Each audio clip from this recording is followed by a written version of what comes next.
হ্যাঁ, তুমি আমার ফোনটা দাও তো একবার। ফোন? আরে দাও না, দাও না ফোনটা।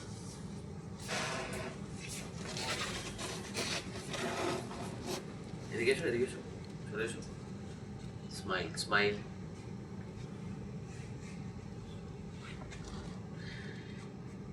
ছবি তো তুললাম, এটাই আমার লাস্ট সেলফি হয়ে যাবে না তো আনন্দি?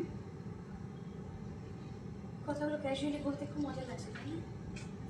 তুমি বুঝতে পারছো না আমার ভেতরে কি চলছে? এখন যদি চাপটা না নিতে পেরে আমার নার্ভ ফেল হয়ে যায় কি হবে? হ্যাঁ? তোমার নার্ভ স্ট্রং রাখাটাও আমার কাজ, আমার দেখা উচিত সেদিকেও। কিন্তু আমার বিশ্বাস, আমি জানি পারলে তুমি একমাত্র পারবে, তাছাড়া আর কেউ পারবে না। ঠিক জানো, পারলে আমি পারবো। আলবাত আমি জানি। তুমি দেখো না, এরপর আমাদের এত ছবি উঠবে, এত ছবি উঠবে গ্যালারিতে, যে ছবির ভারে একবারে উপচে পড়বে। করে